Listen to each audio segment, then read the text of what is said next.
tal? Muy buenos días. Sí, me da muchísimo gusto saludar a nuestros amigos, amigas del auditorio que nos acompañan en este inicio de semana. Saludo también en la parte técnica a don Fernando Tornero, a Milton Partido en la producción, en los micrófonos. Ya está listo Jorge Saldaña. Muy buenos días, Jorge, ¿cómo estás? Hola Betty, mucho gusto, ¿cómo te va? ¿Cómo Bien. estás? No, ahora no te veo en Radio AMLO, Jorge. No, porque la ingeniería... Ajá. No, Bueno. Pero ahorita no tardan ni 30 segundos. Ajá. Estamos al aire. ¿Qué hay de bueno? ¿Qué hay de bueno, Jorge? Oye, pues compartir parte de lo que ayer dijimos también un poco, ¿no? Este fin de semana lleno de eventos, porque así le llaman los políticos a los eventos que ocurren en México, te digo, desde Shakira hasta el homenaje a Juan Pablo II, y seguimos con esto de las alianzas, Jorge, que ahora se revela el señor Espino, que efectivamente Acción Nacional y el PRI fueron contra Andrés Manuel López Obrador en el 2006, ¿no? Sí, pero yo ya no entiendo nada. Ajá. Yo no entiendo nada de eso, ¿eh? ¿Ah, no? No entiendo y casi no quiero entender, porque es una estrategia verdaderamente televisiva que no funciona mucho. No funciona mucho y no les va a funcionar. Yo creo que eso de lo que están haciendo en la televisión es prácticamente, yo no sé cómo calificarlo, pero ahorita, por ejemplo, todos los noticieros sí están hablando en un galimatías que aquí se aplica muy bien. Voy a interpretar lo que quiere el nuevo director del PRD, Zambrano creo que se llama, ante la posibilidad de confrontarlo con lo que dice Bravo Mena. Y voy a encontrar el sentido oculto de un discurso de Ebrard y lo confronto con un discurso de lo que dice Erubiel o como se llame. ¿Qué significa eso? Nada. Es tejer una manta con un fino punto de cruz y esa manta es inexistente, pero sin aguja y sin hilo. Es decir, bordar en el vacío. ¿Qué objeto tiene? Trabucar, dicen aquí en Banderilla. Ajá. Trabucar es vaciar un cántaro hacia abajo. Lo trabucó. Poner de cabeza a un niño y meterle la cabecita en el agua. ¿Qué objeto tiene trabucar al país en una lucha de disquisiciones y de conversaciones maquiavélicamente democráticas? Si estamos pajareando para atrás a ver si está bien cerrada la puerta, y ya sacaron al perro y ya está ahí, si la carabina está en su lugar, si el alambrado está con el switch de la corriente eléctrica, y si vas en la calle volteando a ver a dónde dejaste la cartera, o con la mano en el pantalón y la señora agarrando su bolsa muy cerrada a su cintura, no se la vayan a robar. Es verdaderamente, estoy viendo yo el desmoronamiento, no, porque son palabras que tienen un significado muy especial, pero el extraño es, el hecho de vivir en una circunstancia de surrealismo extraño, pero el surrealismo me parecería a mí que no llevaba implícito un derramamiento de sangre, una perversidad tan consistente así. Fíjate que no es por nada para hablar de cosas que los comentaristas callan. Sí. Como el escritor y poeta Sicilia se ha dirigido a dos órdenes de la conversación que nos tienen enfrascados desde hace muchos meses, por no decir años, y les habla a los delincuentes. Y le habla directamente al responsable. y hace responsable directamente a los hacedores de la guerra, a los que movieron las avispas, a los que han perdido códigos de delincuencia. Lo peor, aquí no solo hemos ido demasiado lejos, no solo hemos perdido los códigos de conducta, hemos perdido los códigos de la delincuencia, que es peor. Sí. ¿Cuánto daríamos por tener una mafia como la de Italia o una camorra como la italiana? Más decente, ¿verdad? Decente, desde luego, roban un banco y se jactan, se carcajean y brindan porque no hubo una sola gota de sangre derramada. Es que otra vez la corrupción, la traición viene a ver lo que es este país, Jorge. Y cuando a un delincuente le entran los métodos de la política, ya se fregó todo. El delincuente lo aplica de una manera real y concreta. El político, por ejemplo, amarra navajas. Y si tiene a dos enemigos, bueno, no pelea contra uno o contra otro, sino que manda un tercero que amarre navajas entre el A y el B y ellos se destruyen. Finalmente él triunfa y tiene que ayudar a quien lo ayudó. Bueno, ese ángulo de perversidad ya entró a la delincuencia. Es decir, me traicionaste, me mandaste ahí para que me quemara yo, me mandaste porque ya sabías que no se iba a poder, porque no tienes solución y porque ahora tú tienes el campo libre. Ese mecanismo tradicional de la política nacional ahora ha entrado a la delincuencia, y la delincuencia no lo aplica espiritualmente, lo aplica brutalmente. Cuando un político dice, bueno, fulano de tal me pretendía quitar este sueldo, pues ya lo destruí, ya lo nulifiqué. Eso dice el político y quiere decir que el otro ya no lo recibió el presidente, ya no lo recibió el gobernador, y va para afuera, no le dan el puesto, lo aniquiló. En la delincuencia, aniquilarlo es hacerlo pedacitos, personalmente. Los métodos son los mismos, solo que en la política se llevan de una forma, en la delincuencia o política, que finalmente en muchos es las mismas, son las mismas personas, se utiliza. Y ese es el delito, el pecado histórico que se ha cometido en esta época de sexenio. Qué pena, y esto lo digo en serio, no se siente para afuera como los locutores, que le haya correspondido a un partido hipotéticamente cristiano, el hecho de traer históricamente una de las épocas más negras de la reciente historia de nuestro país. Eso es un hecho. Sí, y que tanto se dicen respetuosos de la vida, del no al aborto, cuando se han producido el mayor número de muertes, Por eso te digo que qué pena. Sí, qué pena. Porque si algo puede tener de noble y de digno un partido de derechas, que no lo acabo de examinar, es la hipotética relación que pueden tener con la doctrina de un hombre llamado Cristo. Hipotéticamente. Ahora, lamentablemente, como nos lo enseña la historia, muchos de los gobiernos, yo soy un ignorante en cuestiones históricas, pero muchos de los gobiernos que han sido cristianos han sido también muy criminales. Pinochet, lo tenemos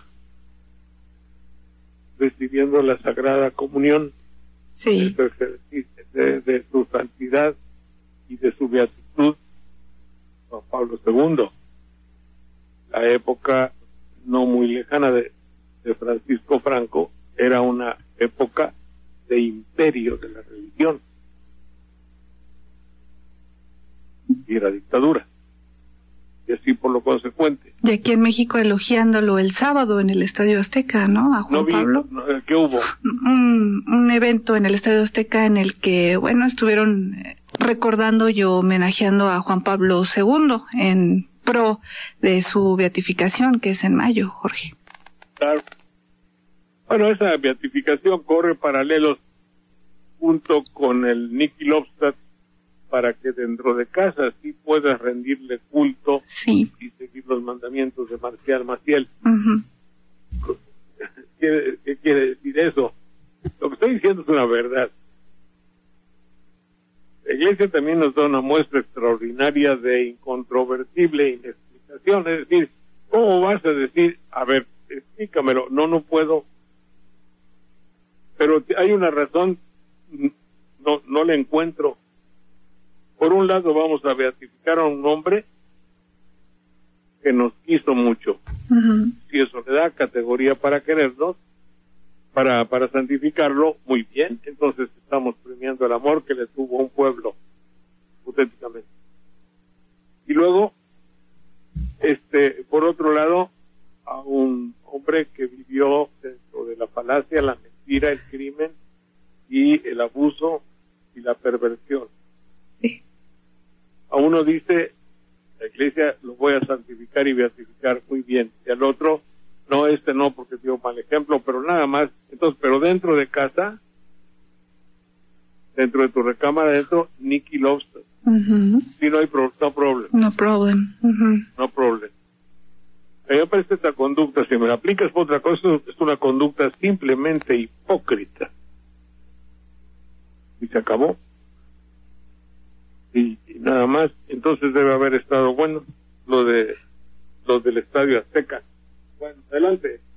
Yo creo que en todo esto, Jorge, yo creo que el señor Javier Sicilia ha dado, pues, en el punto central en el que estamos viviendo en México.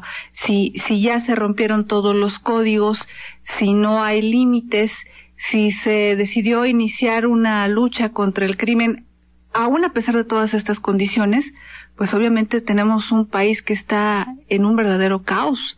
Y yo no veo de qué forma sacarlo adelante, porque yo no sé qué va a pasar en un futuro, quién llegue al poder en el 2012, pero es muy difícil sacar un país en el atolladero tremendo en el que estamos, con muertes, en el que no existe ya ni siquiera, pues ya no puedo decir una ética, un código de decencia como la mafia italiana, y en el que obviamente si vemos que esto, y es una percepción muy particular, está desbordado, ¿de qué manera controlarlo, Jorge? A mí se me hace un panorama muy difícil que deberían de examinar y no sacar a los spots por delante para resolver este asunto, que evidentemente ya ninguno de los mexicanos confía o cree poder que algún gobierno pueda tener la solución a esto. Si no se le para de tajo, claro. Sí. Estaría bueno que el pensamiento de Sicilia lo tuviese así de frente. Ajá. Calderón, yo creo. Pues ¿por qué no lo convoca a un diálogo, no de esos de que sale de la tele? Sin cámaras, sí. obvio. Porque si no, se lleva el gato al agua el locutor. Ustedes saben tú sabes lo que es llevarse el gato al agua. Me imagino, pero explícame. Sacar la mejor parte. Ajá. Es decir, cuando entra a la televisión, pues reclama un lugar. Nosotros cuando llevamos con nuestro micrófono, somos parte de lo declarado, somos parte de la noticia, nos reporteamos a nosotros mismos. Cuando un locutor entrevista al presidente de la República y voltea para allá y le cruza la pierna y pone las manos así con interrogante, decir, ¿quién es?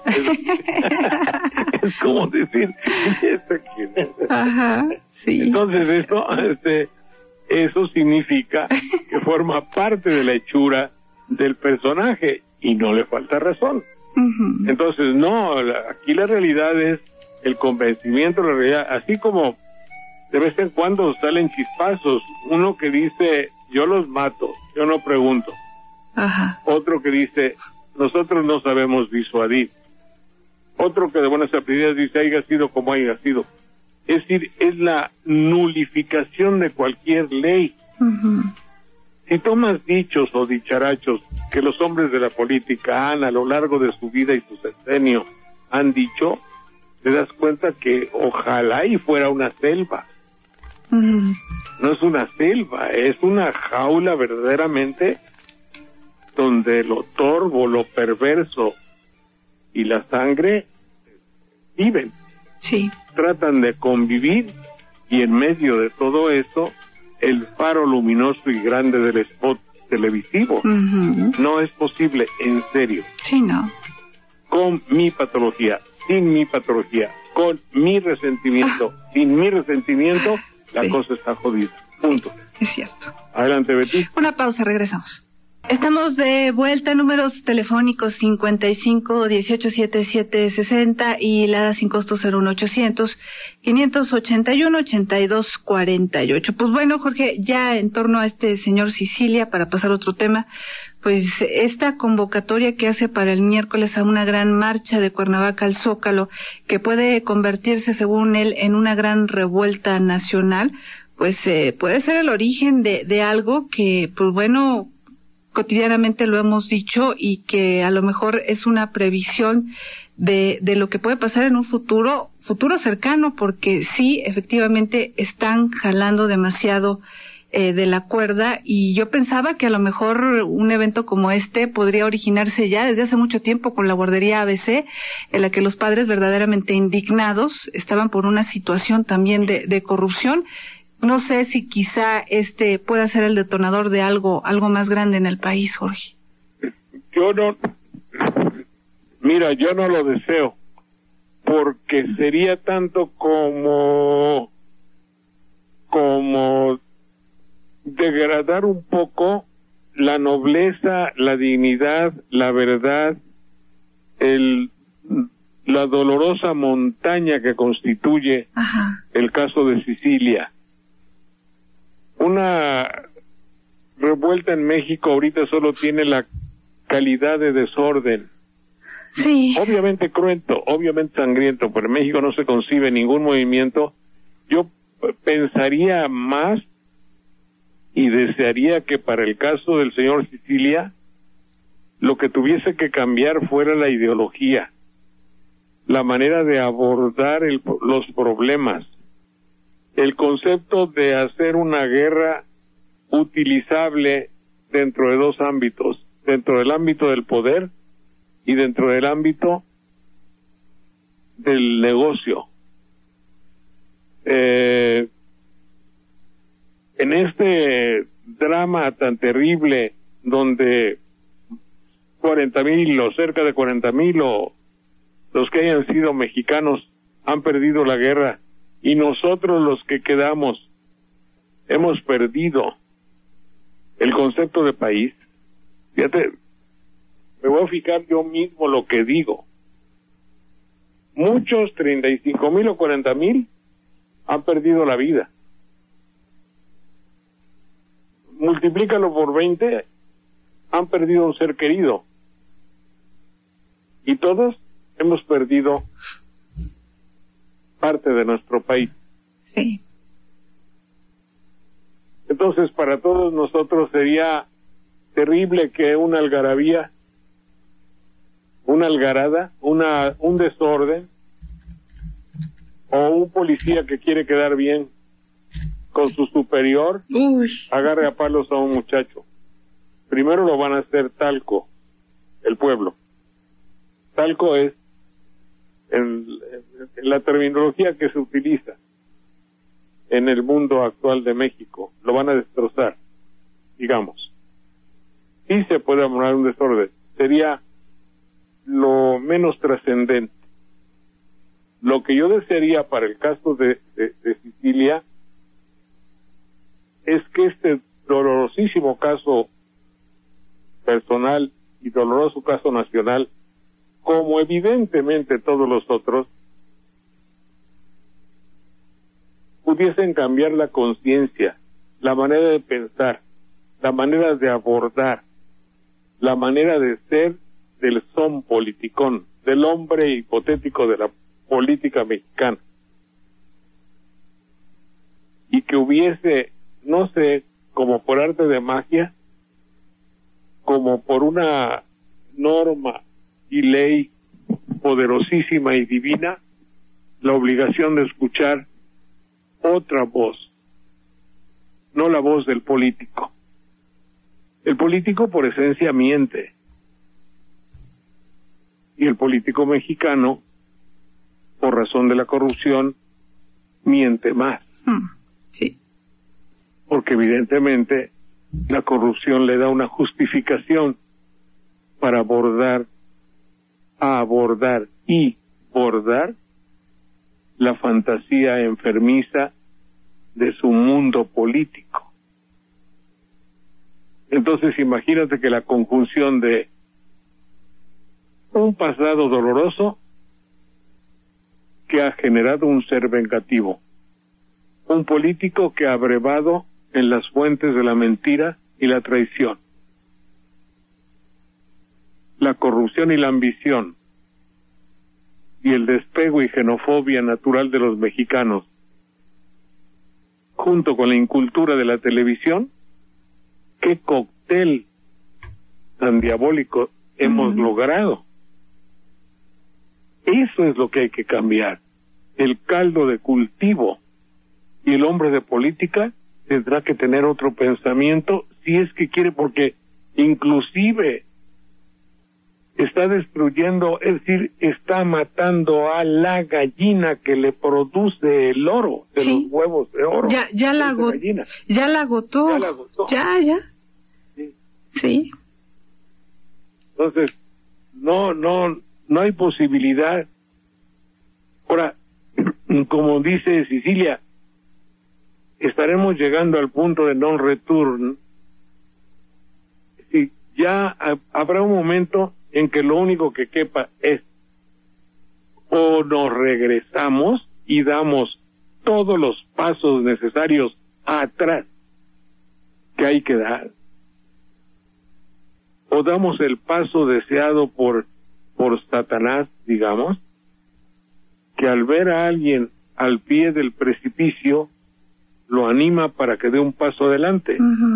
Y una vez que empiece a caer, la cosa, como usted lo está pensando, se destruyó. Y entonces,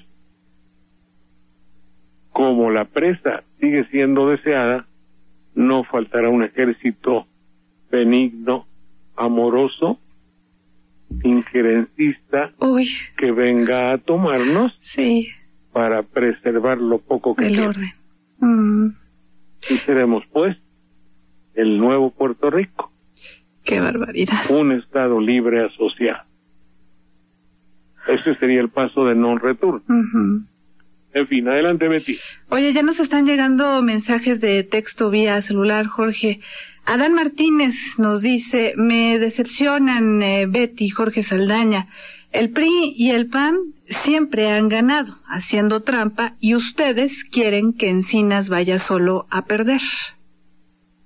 No, pues, perdóname, ¿cómo se llama el señor? Adán Martínez. Querido Adán, no es responderte o no, pues estamos hablando en otra dimensión. No estamos hablando ni del PRI, ni del PAN, ni de que Encinas, ni que vaya solo, compañero o no compañero. Levanta la mira, no sé quién nos había dicho, alguien así, pues ya me acordé quién, pero no lo voy a decir. Sí, yo te voy a pagar 5,000 pesos por el programa.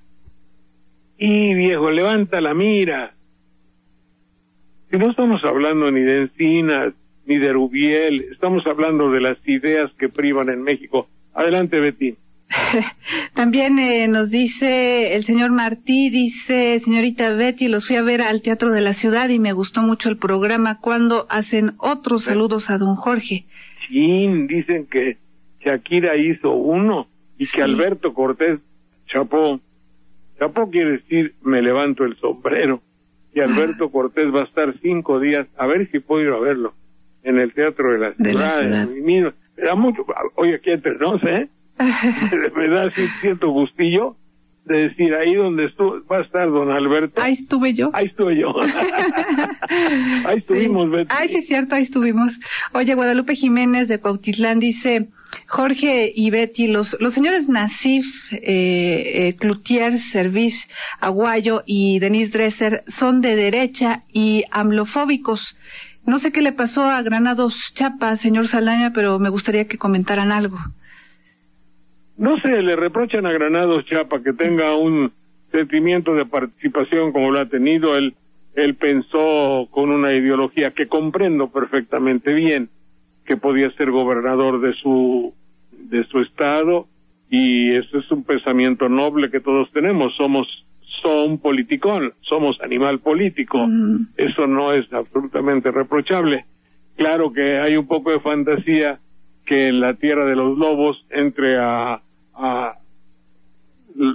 ¿cómo te voy a decir? La lógica, la conciencia, la cordura, la mesura, la discreción y la bondad triunfe. No, ahí es donde falló. Pero eso no se puede saber sino hasta el momento en que en las urnas se refleje todo este mugrerío que hay. Y nada más. Yo no los critico ni mucho menos. Y en cuanto a que aunque les decepcionemos porque queremos que vaya solo con Encinas, obviamente que lo deseable es que la ideología pura, sencilla, fraterna y noble se manifieste en la política y no la corrupción de la unión de varios elementos para hacer un masacote ideológico donde la idea ya no prive, ya no funcione, sino simplemente el interés por el presupuesto. Adelante, Betty. No, y además, ¿de verdad creen que una alianza es para ganar? Realmente yo creo que perderíamos todos con esta sucesión de alianzas, Jorge, porque realmente los únicos que ganan son los políticos. Al pueblo, yo le pregunto al señor Martínez, ¿cuándo ve que ha ganado algo de todas estas, ¿no? De estas, pues, ¿cómo se le puede decir? Pelea, trifulca política. ¿Cuándo hemos ganado, Jorge? No, ¿verdad? Hacemos una pausa, regresamos. Estamos de regreso en este espacio. Adelante, Jorge. Fíjate que voy a hacer un pequeño paréntesis para recordar a un buen amigo, y lo digo porque en el mundo de la televisión, que ya no frecuento en México por razones obvias, había un grupo de amigos y uno de ellos ha muerto ya a la edad de 94 años, que me da mucho gusto decir que fue muy longevo, mi querido amigo el doctor Alfredo Castellanos. El doctor Alfredo Castellanos fue un cardiólogo muy destacado, fue compañero de Teodoro Césarman y del grupo de los Césarman. Creo que Fernando está con vida y lo saludo con cariño, Fernando Césarman. Era de ese grupo. Y bueno, pues alguien que sí muchos de los viejos recuerdan, el esposo de María Victoria,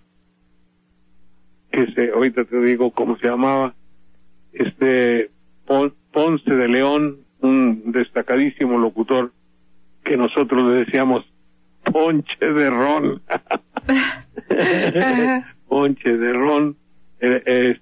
Cepeda Novelo era el esposo de María Victoria, que murió, un muchacho muy querido de todos nosotros.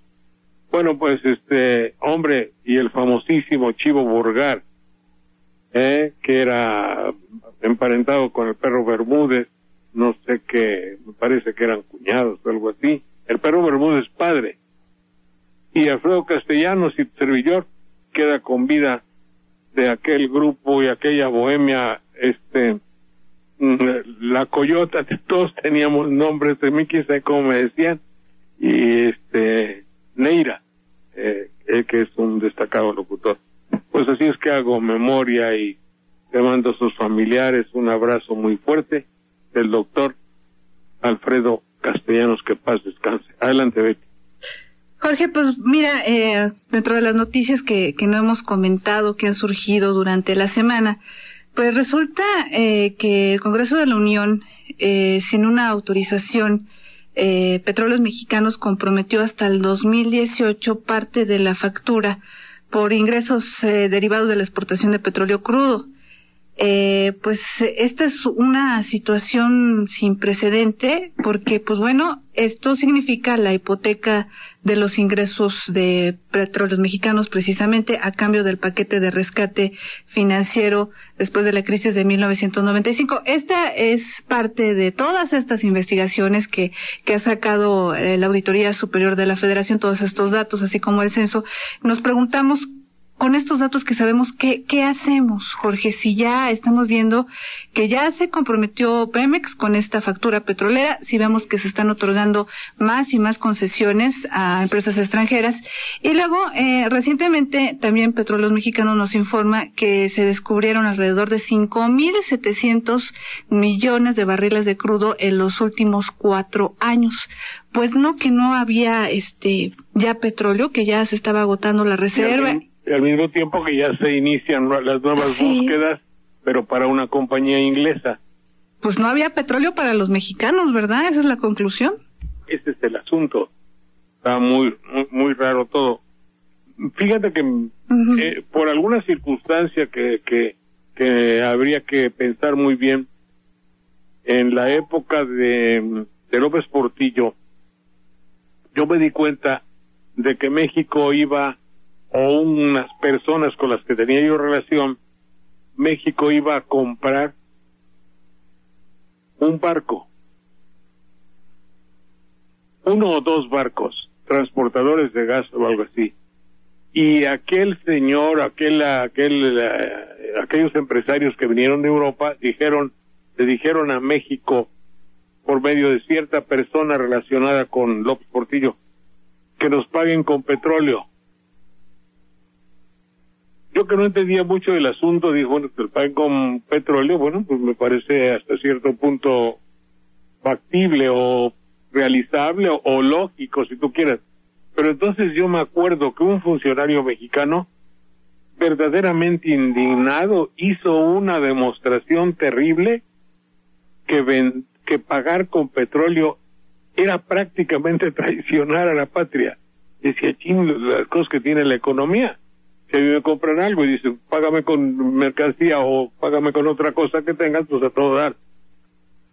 Pero en aquella época había el criterio de que era imposible, indebido y casi una traición, me acuerdo mucho, el pagar a futuros con petróleo. Fíjate. Y ahora parece que es una realidad, ¿no? Ajá.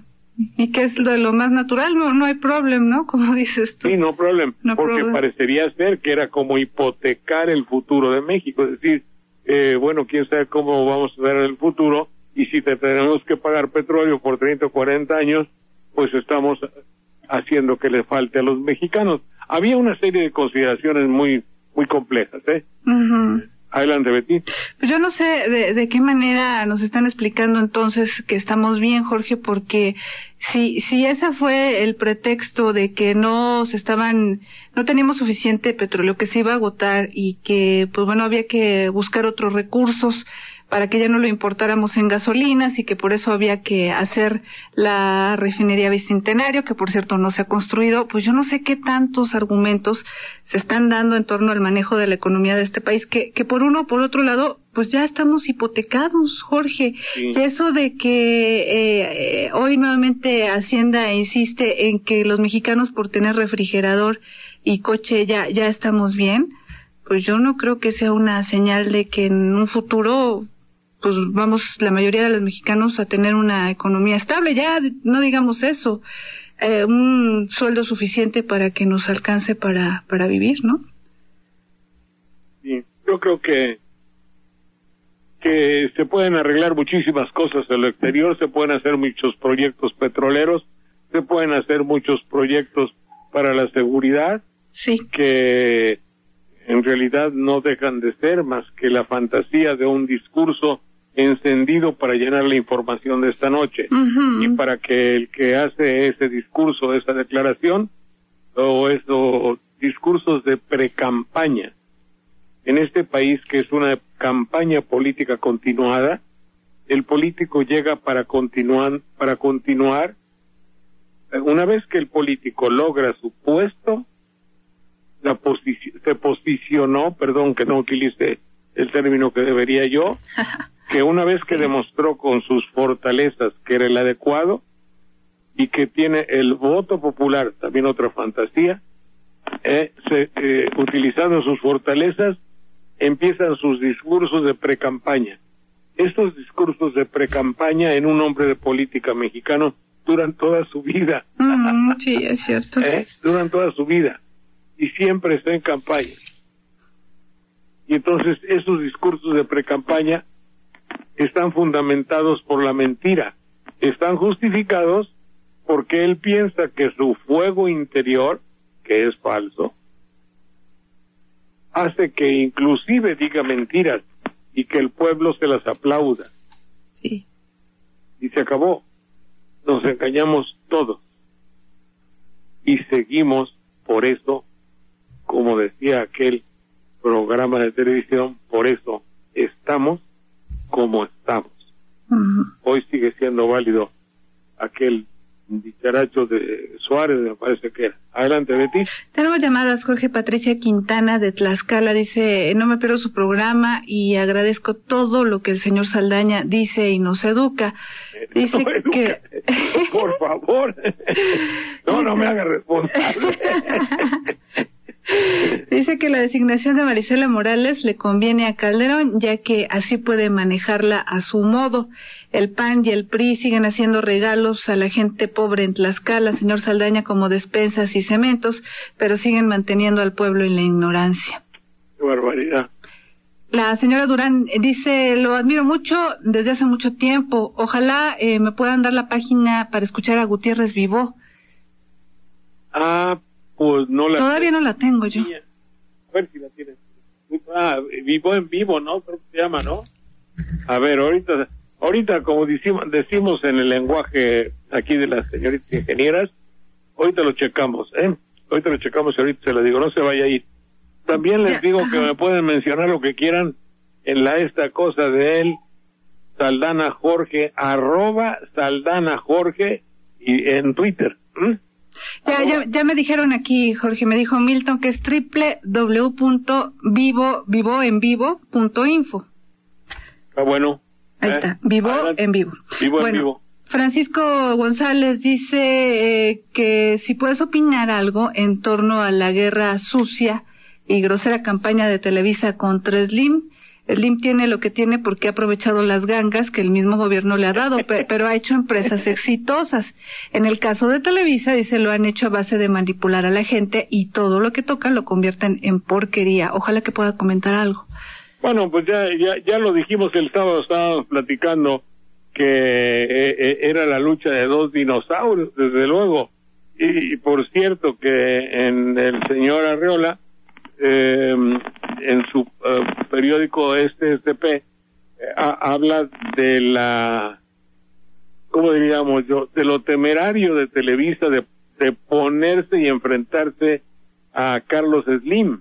Sí. Es decir, que en el momento que Carlos Slim lo decida, pues sí puede tener una respuesta, y sería muy deseable que hubiese una respuesta a Televisa. Estaba yo viendo ayer, por ejemplo, la explotación que en 1956 o 57 había el Departamento de Nuevos Valores o de Valores Infantiles. Era el arte de erotizar a las niñitas y a los niñitos, pero con cierto pudor. Ayer estábamos viendo a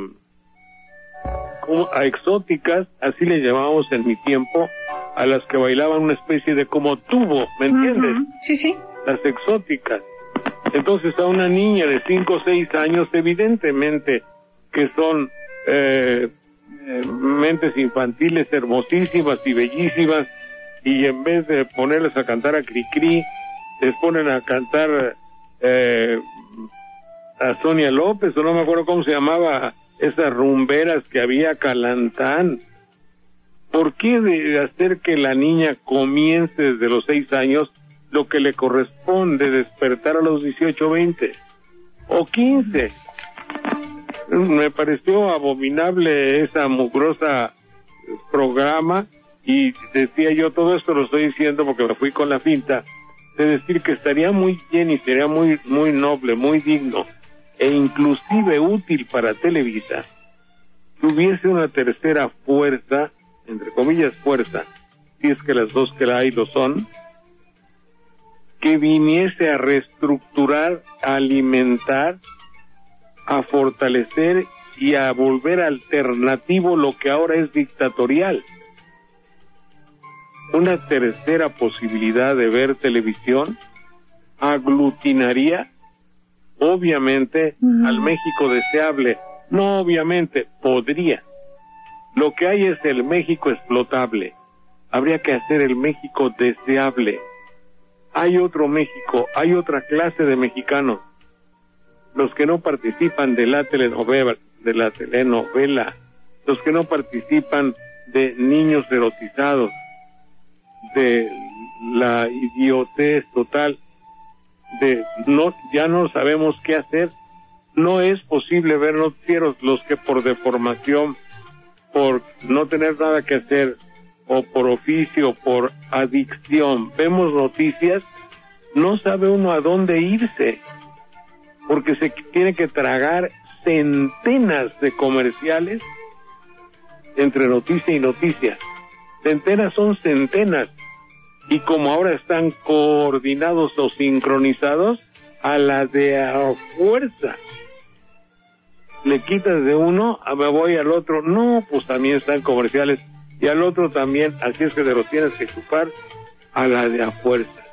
Yo no creo que eso agrande la economía de un pueblo, lo hace más estulto. En fin, Jorge, sería deseable otra cadena. Adelante. Hacemos una pausa, regresamos. Estamos de regreso, Jorge.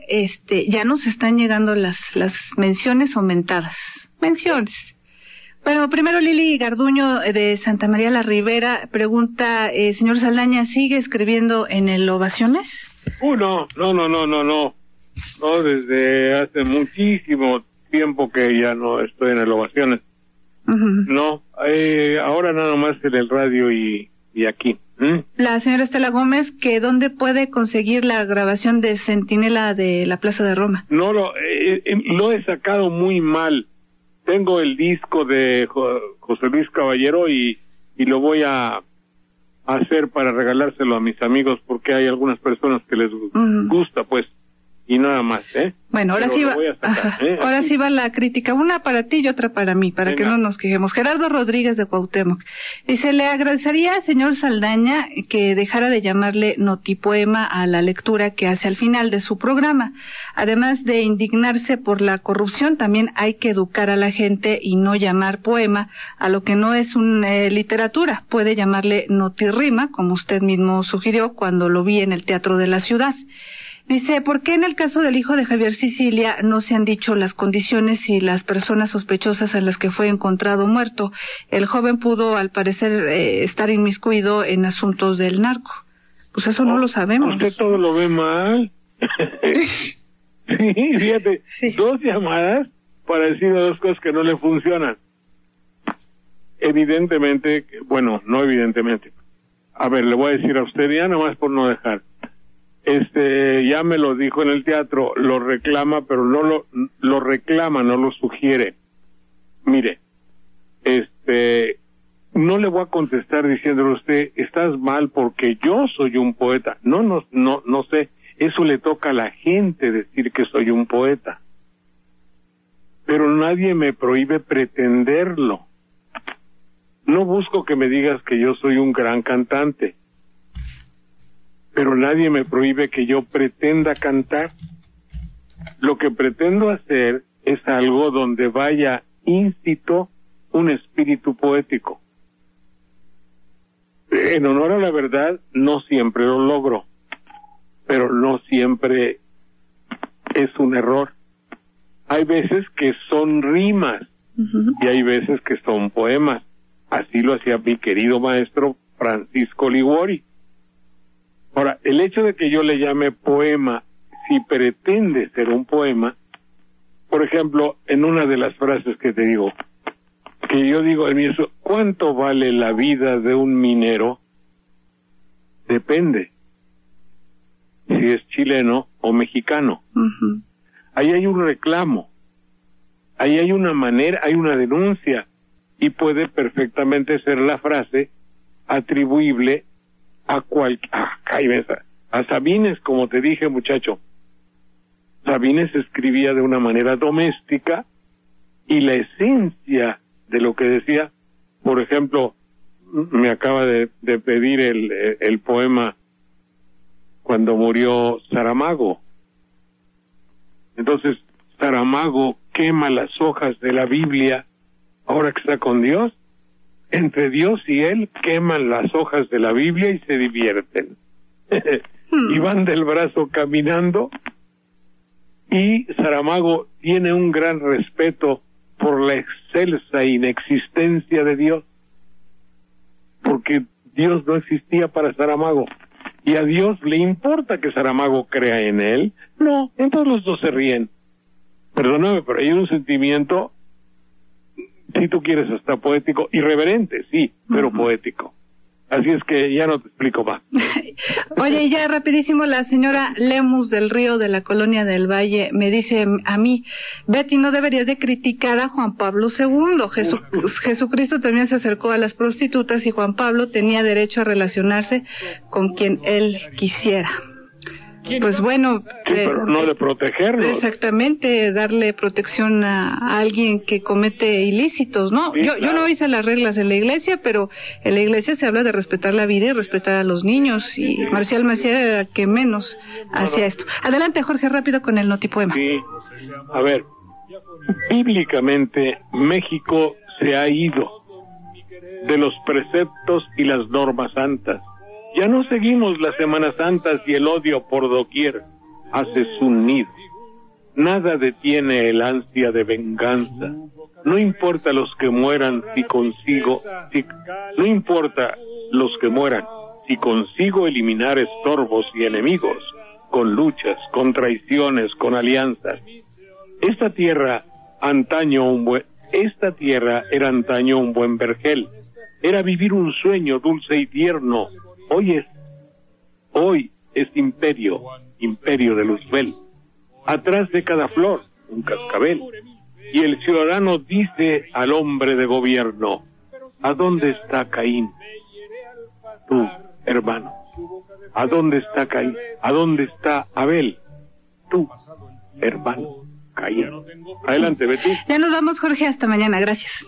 Vuelvo a tener, pero si algún día ya me tiro una sonrisa, yo me entrego entero, no hay nada que hacer.